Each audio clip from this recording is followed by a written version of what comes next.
Lämpimästi tervetuloa Vincit Talksin pariin. Mä olen Noora Tuominen, Vincitin asiakaskokemus- ja markkinointistrategi. Tänään syvennytään siihen, miten rakennetaan maailmanluokan digitaalisia palveluita. Miten suunnittelun, teknologian ja datan väliset siilot puretaan. Vieraakseni tänään saapuu Elisan verkkokaupasta ja digikanavista vastaava Jussi-Pekka Erkkola. Hän on kokenut digitaalisen kehityksen vetäjä, joka tietää, miten asiakkaan ääni tuodaan kaiken tekemisen keskiöön. Tervetuloa mukaan. Tervetuloa, JP. Kiitos. Sain luvan tähän Kyllä. sinutteluun tänne Vincit Talksiin. Aloitetaan ihan sillä, sulla on valtavan pitkä kokemus tästä digitaalisesta kehityksestä ja asiakaskokemuksesta ja kaikesta sen johtamisesta, niin mitenpä olet päätynyt tähän pisteeseen, minkä mutkien kautta? No itse asiassa, erittäin mielenkiintoinen kysymys. Laskeskelin tuossa, kun tulin tässä, niin 20 vuotta taas itse asiassa ollut niin kuin digiasioissa nyt niin kuin vakiduunissa. Ajatella. Että on pitkään tullut tehtyä, vaikka koen itseni vielä nuoreksi. Totta kai sitä ennenkin tullut tehtyä asioita, mutta 20 vuotta digiasioita tehty eri suomalaisilla brändeillä lähtökohtaisesti. Ensinnäkin tuolla matkapuhelinjätillä muinoin tuli tehty digimarkkinointia, viestintää. Sitten on ollut suomalaisissa valmistavassa teollisuudessa Valiolla, Keskolla, stintti myös Googlella katsoa vähän sitä niin kuin B2B-myyntiä siitä näkökulmasta. Ja nyt on ollut semmoinen 6,5 vuotta Elisalla ja on erittäin tyytyväinen tuossa operaattorimarkkinassa ja kuluttajapalveluita. Et hyvin erilaisia viestintää, markkinointia, verkkopalvelukehitystä, verkkokauppakehitystä, strategioita. Hyvin niin kuin monialaisesti. You name it, done it melkein. Et ei nyt ihan kaikkea. Et kyllä tämä niin korporaatiotausta on hyvin vahvaa. Että totta kai niin kuin arvostaa hyvin vahvaa sitten startup-osaamista ja varsinkin sitten konsulttipuolen taloja. Että itse olen tämmöinen in-house digikaveri sitten ollut koko uran. Niin, ja tuommoista niinku massakuluttaja tavallaan siellä kohderyhmänä niinku isoja massoja. Elisallakin mitä tällä hetkellä vajaa 3 miljoonaa. No vajaa 3 miljoonaa. Sehän miten lasketaan asiakkaat aina. Et käyttäjiä totta kai on markkina ykkönen Suomessa, kun puhutaan kuluttajien palveluista. Eli isoja massoja päässyt tekemään ja se on ollut tosi hieno niin kuin oppimismatka erilaisista taloista, erilaisia tapoja, erilaisia ympäristöjä, tuotteita, palveluita. Hirveä määrä erilaisia kollegoita, miltä on oppinut. Että kyllä se niin kuin ollut tosi paljon antanut viime ajat tai koko netin kaupallistuminen, mitä itse ole päässyt tekemään. Just meinasin sanoa, että 20 vuotta kun olet tehnyt, niin se on vähän niin kuin se netin olemassaoloaika periaatteessa. Että en ihan päässyt siihen, siihen niin kuin vuosituhannen vaihteeseen. Että silloin himassa surffasin kyllä tosi aktiivisesti, mutta oli sitten vielä peruskoulussa ja lukiossa. Joo. Mutta kyllä sitä vahvasti tuli seurattua silloin. Kyllä. Joo. No Elisalla tosiaan vajaa 3 miljoonaa asiakasta ja valtavan varmasti niin kuin, mites nyt sanoisi, massoja liikutellaan myös siellä verkossa. Kyllä. Ja ei ole pelkästään verkkokauppa, josta on kyse, vaan kyllähän se on semmoinen digitaalisen asioinnin väylä, mitä itsekin siellä sitten Elisalla johdat. Niin minkälaisia niin kuin palveluita ja kokonaisuuksia siihen valtavaan massaan liittyy? No totta kai siihen liittyy verkkokauppa ja niin kuin ostaminen, myyminen on niin kuin yksi iso asia meillä. Mutta kyllä me niin kuin katsotaan sitä kokonaisasiakkuutta ja asiointia. Eli niin kuin itse palvelu, onko sitten niin kuin itse asiointi liittyen ihan niin kuin laskujen maksamista, meikä niin kuin perusasioita, liittymien hallintaa, upgrade uusien tuotteiden, koko sun niin kuin perhekokonaisuuden niin kuin hallitseminen. Siihen niin kuin periaatteessa me pyritään siihen, että sä voit sitä niin kuin asiakkuutta kokonaisuudessaan hallita sitten digitaalisesti. Se on niin kuin mahdollisuus. Totta kai meillä on kaikki kanavat käytössä. Et mietitään niin kuin Elisaa toimijana, niin meillä on vahva retail-ketju. Meillä on hyvä puhelinpalvelu, asiakaspalvelu, puhelinmyynti. Meiltä niin kuin vähän löytyy kaikki kanavat. Ja se digi pyrkii sitten ei olemaan niin kuin itsenäinen, mutta myös niin kuin tukemaan ja luomaan sen niin kuin kokonaisasiakaskokemuksen päälle. Totta kai me pyritään siihen, että niin kuin ison osan silloin, kun sä haluat tai tarvitset. Sulla on vaikka tarpeita sun digitaaliseen elämäntyyliin liittyviä tarpeita. Onko se laitteita, liittymiä, viihtymisen palveluita, suoratoistopalveluita tai tietokoneita tai mitä vaan me myydään meidän verkkokaupassa. Niin pyritään tuomaan sitten helposti asiakkaalle hallittavaksi, ostettavaksi, you name it.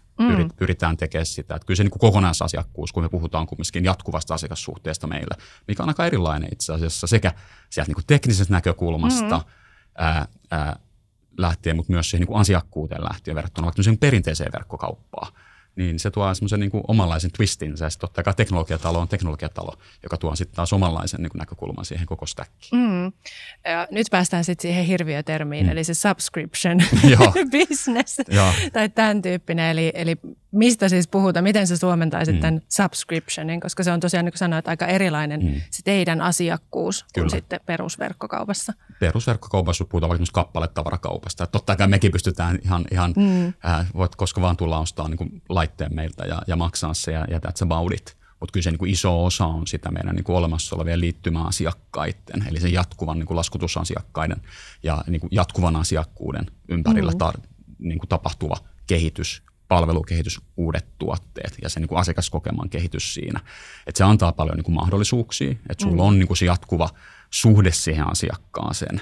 Ja totta kai me pyritään sitten siihen luomaan sellaisia ratkaisuja tai muita inspiraatioita tuovia sisältöjä tai muita, mitkä sitten sekä saadaan ihminen niin takaisin myös sit siihen, tai kun on tarve tehdä jotain. Että eihän se välttämättä tarvitse, että sulla on joku liittymä, se toimii tosi hyvin. Ei sulla ole tarvetta välttämättä, koska se on meille ihan fine ja me ollaan tyytyväisiä, koska kuitenkin se niin asiakaskokema tulee myös se, että yhteydet toimii ja se, mitä sä tulet tekemään, toimii. Mutta sitten jos sä haluat jotain lisää tai sä haluat tehdä jotain, sä haluat upgradea 5G-liittymäksi, me halutaan tehdä se tosi helpoksi sulle. Tai sulla on joku ongelma. Niin me halutaan tehdä se hirveän helpoksi sulle, että sä pystyt itse ratkoa asioita. Tai jos on tarve, niin totta kai sitten ollaan auttamassa myös ihmisten kanssa.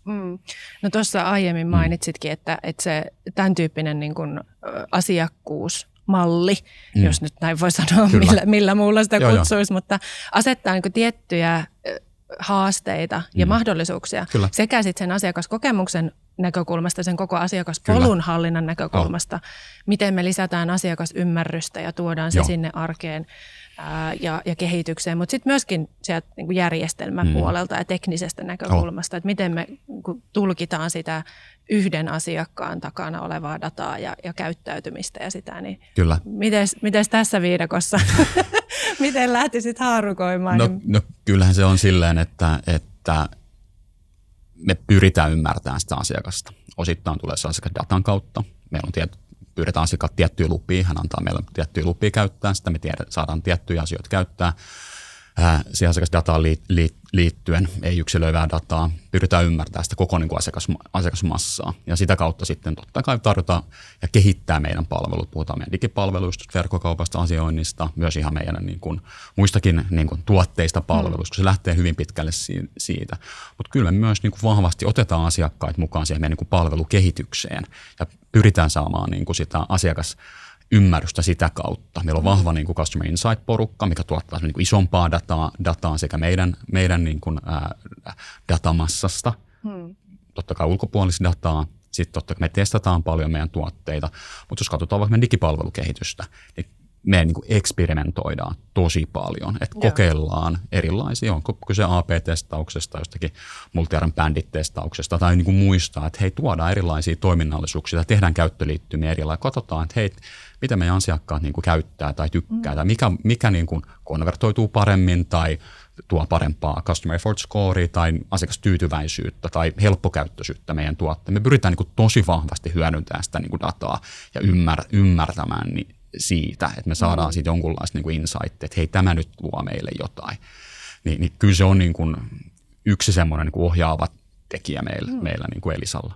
Miten teillä sisäisesti on organisoiduttu tavallaan ton insightin ympärille? Onko siellä just nimenomaan tietyt ihmiset, jotka tulkitsee sitä dataa ja antaa sieltä syötteitä sitten jonnekin kehitystiimeille ja designereille ja näin? Vai onko se enemmänkin se, että se datan tulkitseminen ja ymmärtäminen pitää olla niin kuin vähän kuin jokaisella hanskassa? Kyllä se pitää vähän jokaisella. Totta kai meillä on niin spesifejä ihmisiä, jotka katsoo vaikka Customer Insight ja tekee asiakastutkimuksia, spesifejä niin kuin, esimerkiksi niin kuin, user experience researchereita tai niin kuin tällaisia, mutta kyllä se niin kuin jokaisessa roolissa pitäisi jotenkin ymmärtää, että hei, mitä tämä nyt tarkoittaa.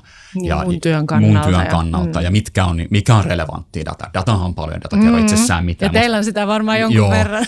Kyllä, että siihenkin voi helposti niin kuin upota, mutta niin että luodaan se ymmärrys, että hei, mitä asiakasongelmaa me ollaan ratkaisemassa, että kelle me ollaan näitä niin kuin asioita tekemässä. Että totta kai se on niin kuin haaste, kun mekin palvellaan niin kuin sitä vajaa 3 miljoonaa, reilu 2 miljoonaa niin kuin asiakasta, niin sieltä löytyy niin kuin vauvasta vaariin faktisesti erilaisia perheitä, erilaisia niin kuin elämäntilanteita, tarpeita, asuinpaikkoja, niin kuin, että se on hyvin niin kuin moninainen. Ja se tuokin itse asiassa jonkunlaisen niin kuin haasteen siihen. Että mietitään vaikka yksi iso teema ja tärkeä teema. Elisalle niin vastuullisuus on iso teema ja sitä kautta esimerkiksi niin kuin saavutettavuus. Ja se myös haastaa meitä niin kuin suunnittelemaan vaikka meidän verkkokauppaa, asiointia, vaikka oma applikaatio myös niin kuin hyvin erilaisille käyttäjille. Ja sitä kautta tuodaan myös se niin kuin meidän vastuullisuus ja totta kai se on regulaattorit on antamassa myös tiettyjä määräyksiä, että näin homma pitää tehdä. Mutta se myös on yksi kulma, mitä me joudutaan niin kuin miettiä, että kenelle me tehdään, mikä Suomi on, millaisia käyttäjiä meillä on asiakkaina. No miten sitten toi monikanavaisuus, minkä tuossa mainitsitkin, että digi on tavallaan vain yksi, mutta kyllähän se varmasti on se ehkä suurin ja tietyllä tavalla semmoinen, mihin niitä panostuksia laitetaan eri tavalla, just sen itsepalvelun ja kaiken kautta. Mutta miten näette monikanavaisuuden ja sen asiakaskokemuksen siinä sen kanavien tavallaan välissä ja viidakossa? No kyllähän se on niin kuin hirveän, puhutaanko monikanavaisuudesta tai kaikkikanavaisuudesta, että suomeksi tälläkin on niin kuin monta nimeä. Me pyritään siihen, että kyllähän me nyt tiedetään niin kuin Suomessa nykypäivänä niin kuin iso osa asiakkaista käyttää monia kanavia ja yleensä niin kuin tarpeet, haut lähtee hyvin vahvasti verkosta. Meillä on totta kai asiakassegmenttejä, missä niin kuin perinteiset kanavat, ehkä fyysiset kanavat on niin kuin preferoituja, mutta totta kai se on niin kuin vähemmässä määrin. Iso osa käyttää kanaviristi. Totta kai meillä on asiakkaita, jotka käyttää pelkästään niin kuin digitaalisia kanavia. On tottunut nostaa verkosta myös muualta. Se on niin kuin heille sujuva tapa. Ja se, mitä me mietitään sit siinä, että hei, miten me voidaan niin kuin tukea sitä asiakkaan tarpeet eri kohdissa, sitä, onko kyse niin vaikka ostamisesta, on joku tarve, halutaan vaikka lapselle liittymä, ollaan muuttamassa, halutaan sinne vaikka valokuitu, mietitään vaikka jotain viihtymisen asioita, halutaan ostaa joku kanavapaketti tai streaming-palvelu tai joku muu tuote, tai mietitään näitä kaikki, mitkä liittyy tähän, niin pyritään niin kuin ymmärtämään, että hei, mistä se niin kuin yleensä se niin kuin tarve lähtee ja pyritään sitten optimoimaan sitä kohtaa siinä. Mutta ei pelkästään, että se olisi niin kuin yksi juttu siinä, vaan asiakas pystyy itse tekemään myös valintoja ja me pystytään niin kuin seuraamaan ja palvelemaan heitä niin kuin eri kanavissa. Meillä olisi niin kuin mahdollisimman hyvä näkyvyys sitten tähän niin kuin asiakkaaseen ja mitkä hänen tarpeet on. Niin kuin asian hallinta on yksi asia, mitä me ollaan tässä viime vuosina tosi vahvasti kehitetty. Että jos sulla on nyt ongelma, niin meilläkin me ollaan teknologiatalo, siellä on aika paljon erilaisia järjestelmiä vuosien varrelta. Me nähtäisiin, että jos on joku ongelma, niin kaikissa kanavissa, miten se menee. Ja tämä on semmoinen, mitä meidän niin kuin itsepalvelu on tuotu, että hei, sä pystyt seuraamaan sun keissiä, missä se menee. Et tällaisia, ja sitten se on näkyvissä muissa kanavissa myös, että ei se vaan hävisi sit niin kuin eri järjestelmien Blackboxeihin sinänsä, niitä kaivetaan hirveän manuaalista duunia. Nämä on niin kuin yksi esimerkki sitten taas niin kuin asiakaskokemuksen niin kuin kehittämisestä. Mutta totta kai me joudutaan niin kuin miettimään, että hei, jokainen asiakas, sillä on erilaisia tarpeita, haluja, ongelmia, haaveita liittyen ehkä semmoisiin niin kuin tuotteisiin, palveluihin, joita me tuodaan, miten me voidaan niin kuin tehdä se hänelle mahdollisimman niin kuin helpoksi. Ja sitä kautta myös sit ehkä valitsee meidät sen palvelun tai tuotteen tarjoajaksi. No tuossa kuvasitkin noita tilanteita ja erilaisia segmenttejä ja erilaisia asiakkaita ja niitä tarpeita on niin valtavasti siellä vajaassa 3 miljoonassa ihmisessä, että millä ihmeellä, just tuossa kuvasitkin sitä, että tavallaan taustajärjestelmienkin pitää puhua keskenään, jotta se asiakaskokemus mahdollistuu. Kyllä. Niin millä ihmeellä te priorisoitte sitten sitä, että mihin me nyt panostetaan, mitä me nyt kehitetään? Niitä on varmaan niin kuin kymmeniä, satoja, tuhansia käynnissä koko ajan, niin miten ne pallot pysyy ilmassa? No, kyllä me niin kuin ollaan vahvasti panostettu tässä viime vuosina myös niin kuin portfoliohallintaa niin kuin kehityksen näkökulmasta tai niin kuin tuotteiden näkökulmasta, koska meilläkin on niin kuin omia tuotteita ja palveluita, me joudutaan kehittämään järjestelmiä, niin totta kai näiden pitää niin kuin mennä yhdessä. Että ehkä tuokin sen niin kuin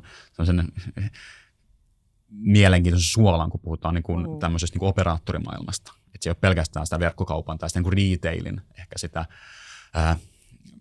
tuotantoketjun tai toimitusketjun optimointia, tuoterikastamista ja hinnoittelua ja myyntiä sun muuta, vaan meillä on niin kuin omia tuotteita, omia palveluita, me joudutaan niin kuin integroimaan, provisioimaan, miettimään, miten me niitä kehitetään, jolloin faktisesti, kun me tehdään niin kuin vaikka priorisointipäätöksiä meidän kehitysportfoliossa kuluttajan asiakkaiden näkökulmasta, niin nämä kaikki asiat on siellä. Eli kun me tuodaan vaikka uusi palvelu, tietoturvapalvelu, me vaaditaan siihen tiettyä kehitystä myös verkkokaupan näkökulmasta, itse asiassa näkökulmasta. Totta kai me pystytään niin kuin tuomaan uusia tuotteita myös niin kuin nappia painamalla verkkokauppaan myyntiin, mutta siinä on aina sellainen pieni swingi, kun puhutaan niin kuin vähän erilaista kuin pelkästään siitä kappaletavarat tekemisestä.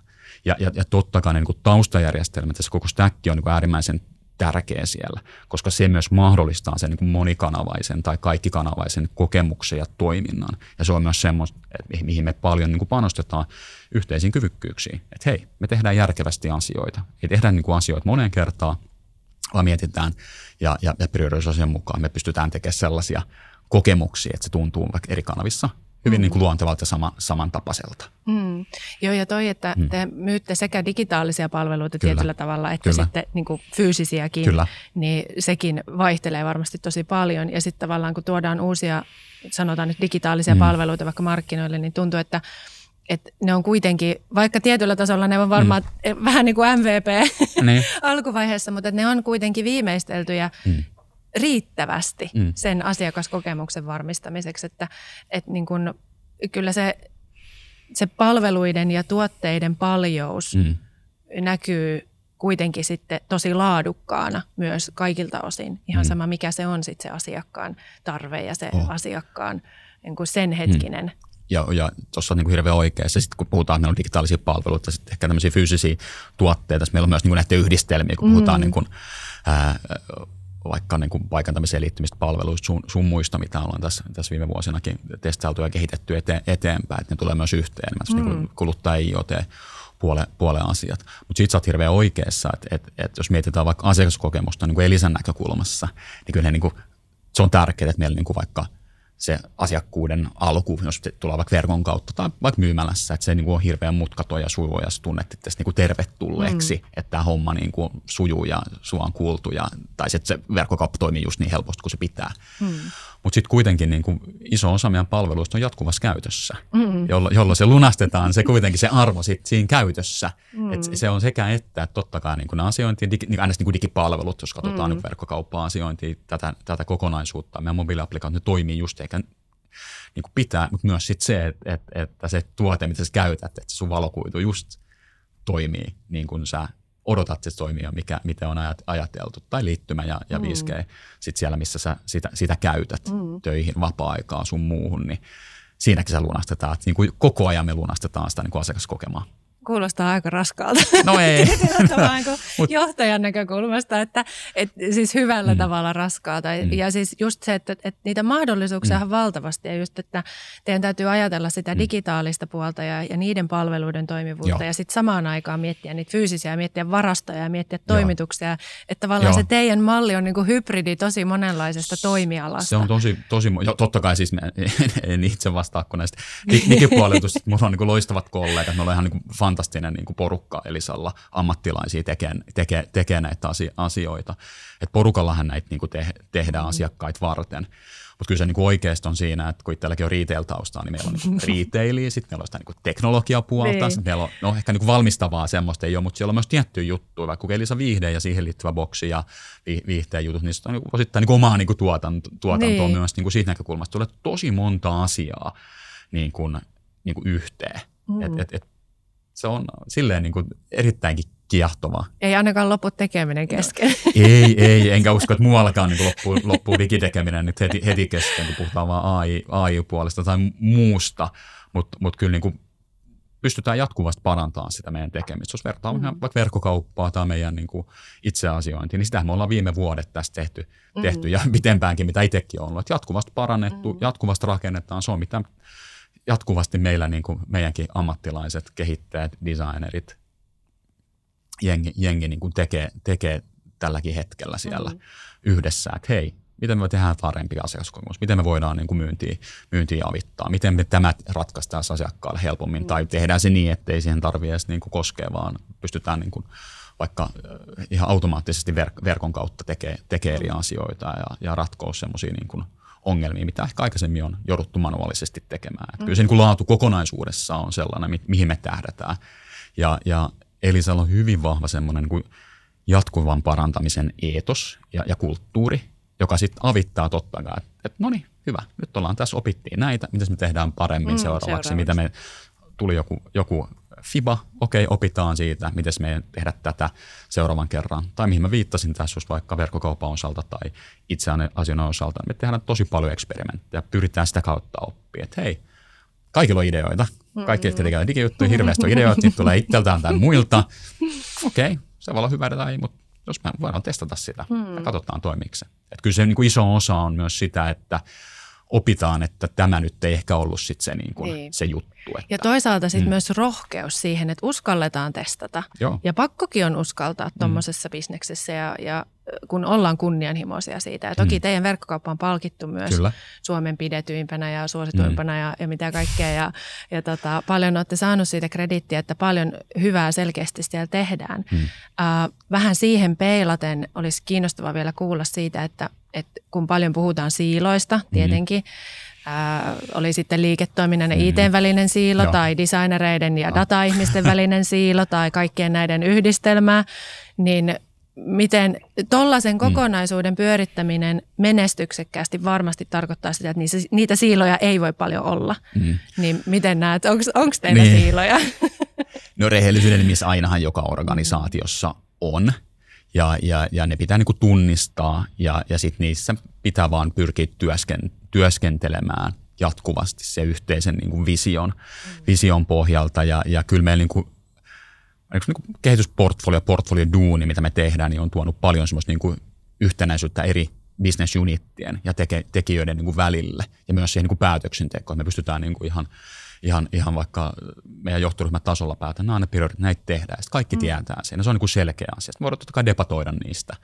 Mutta se tulee strategiasta, se on linjassa niiden kanssa. Totta kai niin kuin tietyt prioriteetit voi vaihtua matkan varrella liittyen markkinatilanteeseen, uusia juttuja, opitaan jotain tai tarvii tehdä jotain, reagoida. Se on ehkä yksi semmoinen hyvä juttu. Että me ollaan tosi niin kuin vahvasti pyritty siihen niin kuin viestimään sitä, että hei, mitä me ollaan tekemässä, strategia, siihen sen niin porukan mukaan ottaminen, se on ihan niin selkeä, mutta myös viestimään niitä prioriteetteja, että niin jokainen tiimi, kaikki tietää, että mikä nyt on niin tärkeää tällä hetkellä ja pystyy sitoutumaan. Äsken on sitä, mutta en ehkä välttämättä tullut samaa mieltä, mutta siellä on sitten niin kuin, meillä on aina perusteet niihin, että miksi me tehdään jotain ja ollaan sitten niin kuin niissä hyviä avoimia ja käydään sitä keskustelua ja totta kai se sitten on. No, itse tämmöinen niin digihattu päästä tästä niin liiketoiminnan näkökulmassa on, niin me ollaan myös vähän niin eri lailla tehty sitä organisaatiota. Meilläkin löytyy niin deva- ja designeri niin liiketoiminnan organisaatiosta, vaikka meillä on sitten se niin meidän tuotannon organisaatio, mikä meidän niin IT-porukka. Me ollaan tosi tiiviisti, ne tulee tietyt resurssit sieltä, tietyt tiimiläiset tulee sieltä, mutta on niin samaa porukkaa. Ja sitten totta kai meidän niin tuoteorganisaatio tai liiketoiminnan organisaatio siinä sivussa, niin me ollaan tosi tiiviisti sitten yhdessä, että ainahan tulee siiloja, aina tulee viestintäkatkoksia sun muita, mutta sitten pyritään taas tällaisen tyyliin oppimaan niistä, mitä sen kerralla tehdään paremmin. Ja me retroillaan paljon, meillä on paljon erilaisia niin kuin, tällaisia niin kuin jatkuvan kehitykseen liittyviä työkaluja käytössä, opitaan onnistumisista, opitaan virheistä, ehkä pitäisi sanoa vaan opitaan keissejä, käytetään 5 kertaa miksi, kaikenlaisia kalaruoton niin kuin työkaluja. Me kataillaan tosi paljon niin tämmöisiä niin kuin lean Toyota production system -ajatuksia siellä, että hei, meillä on visio, jos tuonne halutaan mennä, miten me päästään sinne, kokeillaan. Ei pelkästään niin kuin tämmöisessä digikehityksessä, vaan myös prosessikehityksessä muussakin, että hei, miten me voidaan tehdä. Että tosi niin kuin vahvasti erilaisia työkaluja meillä on käytössä niin kuin eri tasoilla. Ja näitä sitten niin kuin tämän osaamista myös coachataan paljon, opetetaan porukalle. Ja jos tuossa tämmöistä vaaditaan, että näitä työkaluja käytetään, ettei se ole vaan sellainen, että näitä on olemassa, että käyttää haluatte vaan, niitä ihan niin kuin seurataan ja katsotaan ja itsekin coachaa yhtä meidän verkkokauppaan myyntiin liittyvää kataa. Eli erilaisia työkaluja ja sitä kautta myös sit niitä oppien jakamista. Että okei, siinä voidaan aina olla parempi, mutta kyllä mä niinku koen, että vaikka Elisa meillä on nyt plus 5000 sinänsä niinku iso firma, mutta kuitenkin aika niinku tiivis, varsinkin kuluttajaporukka siinä, kenen kanssa tehdään sitä jengiä. Et se on niinku yhteinen niin kuin päämäärä yhdessä tehdään. Ja sitten myös ymmärretään, että kaikkea voi heti tehdä. Mäkin tiedän, että meillä on paljon asioita, mitä meidän verkkokaupassa olla paremmin. Ja me tullaan niin kuin ratkoon niitä. Me tullaan kehittämään niitä. Sama niin kuin itse asioissa ja kokonaiskäyttökokemus olla tietyissä asioissa olisi olla aina parempi. En sano, että me oltaisiin niin kuin huonoja missään nimessä. Me ollaan hyvä, mutta meillä on se niin kuin ambitiotaso jaettu. Ja halutaan viedä sitä eteenpäin. Niin, ja ei kai nykypäivänä voi mihinkään tuudittautua. No ei todellakaan. Nyt tämä on valmis. Ei ikinä ole mikään valmis. Se on niin kuin jatkuvaa kehitystä. Et onneksi ei tarvitse semmoisia keskusteluja käydä, että no nyt projekti on valmis ja katsellaan sitten 2 vuoden päästä uudelleen. Se on niin kuin ihan jatkuvaa. Ja sitten se on vaan nyt priorisointia tilanteesta riippuen, että mitä tehdään. Ja viestintä, avoimuus, yhteistyön jatkuva parantaminen. Niin sitä kautta pyritään niitä siiloja sitten särkeä. Ja totta kai pitää muistaa se, että kyllä tämä niin digitekeminen tai IT-tekeminen, sehän on niin kuin ihan liiketoiminnan ydin. Se on niin kuin liiketoimintaa. Ja myös se niin kuin osaamisen niin kuin jatkuva kehittäminen myös niin kuin muille puolille, se ymmärryksen, että mitkä nämä niin kuin tekijät tässä on vaiheessa, kun kehitetään verkkokauppaa. Että se, mitä te näette, on vaan sitä ehkä pintaa. Siellä aika paljon asioita tapahtuu taustalla. Kyllä. Nivotaan yhteen paljon prosesseja, eri järjestelmiä. Niin se ei välttämättä aina ole ihan kaikille ihan tuttu. Jos sä on niin ollut tekemään asioita. Ja sitten se on vaan niin kuin, että hei, näitä toimia yhdessä tehdään. Ei se sen ihmeellisempää ole. Ei se sen ihmeellisempää. Siitä vaan nyt lähtee hommiin. Mutta varmasti tuossa kuvasit noita työkaluja ja tavallaan aika ketterää tekemistä ja testailua ja muuta, niin just se, että pitää mielessä ne lyhyen aikavälin tavoitteet ja sellaisen niin kuin jatkuvan hereillä olon siitä, että mikä on tärkeää ja sen viestiminen ja sen vision ja tavoitteen viestiminen, mutta sitten toki myöskin se pitkä aikaväli, että ei sitäkään toki voi unohtaa, vaikka se on ehkä nykypäivänä aika hankalaakin sanoa, että no missä me ollaan vuoden päästä tai mikä meidän tavoite sinne on, mutta niin kuin semmoista jatkuvaa vähän niin kuin pelaamista sen molempien kenttien välillä niin sanotusti. Ehdottomasti se on niin kuin lyhyttä ja pitkää peliä sinänsä, että päivämyyntiä tarvitsee tehdä ja katsotaan niitä. Meillä on pitemmät niin kuin kasvutavoitteet totta kai verkkomyyntiin niin kuin liittyy, että näitä katsotaan. Mutta just sen, että jonkunlainen visio, että mitä me nyt ollaan tekemässä, jos kaikille mahdollisimman niin kuin selkeä. Ja asiakkaalle me ollaan, niin kuin, heitä varten me ollaan, heidän niin kuin tarpeita varten ratkomassa, mutta myös niin kuin miettimään, että mihin tämä niin kuin asiakaskokemus ja niin kuin digipalvelu, mihin on niin kuin menossa. Ja pyritään sitten sinne suuntaan ja myös haastamaan sitä omaa ajattelua, että hei, nyt näin me ollaan tehty, mutta onko tämä nyt niin kuin sitä, mitä tarvitsisi tehdä, kun tässä niin kuin vähän niin kuin pivotoidaan ainakin muuhun suuntaan. Kyllä. Ja se on myös se, mitä mä niin kuin sitten erilaisilta kumppanilta tai niin kuin isommilta globaalilta pelaajilta myös niin kuin haastan. Kun tämä meidän business on vähän erilaista kuin joku retaili tai joku muu. Että totta kai me katsotaan että mitä maailmalla tapahtuu eri puolilla, mutta se on aina vähän se tämä meidän niin kuin jatkuva asiakkuus, mutta se on pikkasen erilaista. Me ruvetaan katsoa aika erilaisilta toimijoilta myös niin kuin mallia. Ja benchmarkkaamaan vähän siitä oman laatikon ulkopuolelta. Ehdottomasti joo, kyllä se sieltä tulee, että ja varsinkin kun meidän liiketoimintamalli on hyvin erilainen, mitä sitten maailmalla taas operaattoreilla on. Siellä on hyvin pitkälle itsepalvelut. Drive tulee siitä, että siellä niin kuin dataa maksetaan uusia datapaketteja. Ei tämmöinen niin kuin rajaton data hirveän niin kuin, yleinen ole. Se on vasta niin kuin tulossa aika monessa markkinassa. Että ei ole semmoista syytä, niin kuin, mitä paljon vaikka Keski-Euroopassa edelleen on. Okei, on sielläkin niin kuin unlimited ja rajattomia liittymiä, mutta ei ne ole niin silleen, niin kuin, se on de facto niin kuin tässä markkinassa ollut itsestäänselvää.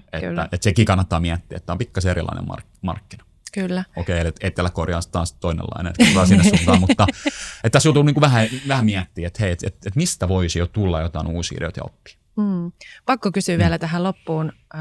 mainitsit tuossa jossain sivulausessa tekoälyn, Joo. niin sehän nyt on kaikkien kuuma peruna, mutta totta kai kiinnostaa, että olette edelläkävijä ja paljon on siellä tavallaan koneistossa Kyllä. jo varmasti tekoälyäkin otettu, niin miten se tällä hetkellä siellä teidän arjessa elää ja mitä on nyt siintää sitten tulevaisuudessakin?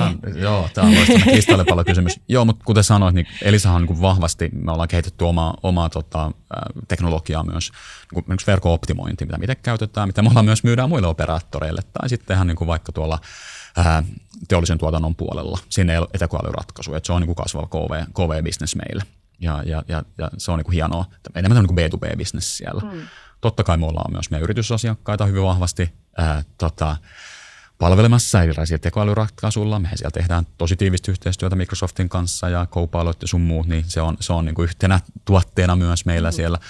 Mutta sitten jos katsotaan tätä niin kuin meidän kuluttajabisnestä, niin hyvin vahvasti siellä meillä on pitkään ollut erilaisia malleja, kampanjaan, optimointeja, asiakasymmärrykseen liittyviä malleja, suosittelua, personointiin, tällaisia asioita. Näitä on niin kuin pitkään tehty ja niitä jatkuvasti tehdään ja otetaan ja katsotaan, mitä tehdään itse ja mitä ehkä katsotaan joltakin pilvikumppaneilta ja kokeillaan myös näitä niin kuin ristiin, mitä siellä on.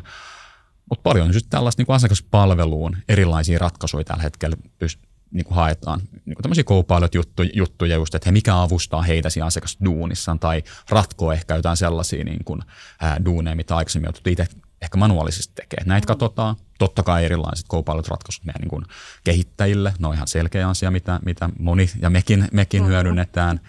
Mutta kyllä me niin kuin tällä hetkellä tosi vahvasti katsotaan myös sitä, miten tämmöiset erilaiset niin kuin LLM:t ja ChatGPT-tyyliset niin kuin, mahdollistaa myös siihen niin kuin asiakas kokemaan niin kuin chatbottiin. Mutta sitten tähän tulee nämä guardrailing ja brand safety-asiat, niin näitä me niin kuin pilotoidaan ja katsotaan, että miten me voidaan niin kuin näiden kanssa mennä eteenpäin. Et totta kai ne katsoo kaikki muutkin ja on ollut hyviä esimerkkejä ja on ollut huonoja esimerkkejä tässä viime kuukausina, että millaisia keissejä tuolla maailmalla on niin kuin tehty. Mutta halutaan olla aika silleen, niin kuin sisäisesti aika paljonkin katsotaan, mutta silleen, että koska me mennään tietyillä asioilla ulos, niin niissä pitää olla, että ne pitää sitten olla just eikä melkein. Että sit ei haluta ihan raakiletta. Niin, ja tässä just mitä mainittiin, tämä teidän niin kuin laatu kuitenkin siinä, että ei lähdetä soitellen sotaan. Ei kannata lähteä siinä, että halutaan niin kuin ratkaista asioita, ei luoda niin kuin ongelmia. Mutta kyllä me niin kuin katsotaan aika semmoisia niin kuin kapeitakin caseja, puhutaan niin kuin narrow cases, että mistä me voidaan tuoda erilaisia tällaisia niin kuin ehkä tämän hetkellä niin kuin pinnalla olevia teknologioita myös sit siihen asiakaskokemaan. Niin ne on niin kuin mielenkiintoisia. Et totta kai siellä on niin kuin tekoäly nyt jo meidän taustalla haussa ja sun muissa ja suositteluissa. Et se on niin kuin selkeä juttu, mutta ehkä just se, mitä haetaan tästä tällaisena niin kuin luonnollisen kieleen liittyviä asioina, niin niitä me pohdimme ja niitä me just pilotoidaan. Mutta kyllä meillä käytössä on sitten jo omilla työntekijöillä. Ehkä tulevaisuus sitten näyttää, mitä vielä tuotte pöydälle. Varmasti tuodaan. Mutta hei, kiitos ihan super paljon, että tulit vieraaksi ja jakamaan ajatuksia tähän meidän podcastiin. Ja jäädään seuraamaan tarinaa sitten, mitä tulevaisuus tuo Elisallekin ja tietysti itsellesikin. Kiitoksia paljon kutsusta. Tämä oli kiva keskustelu. Kiitos.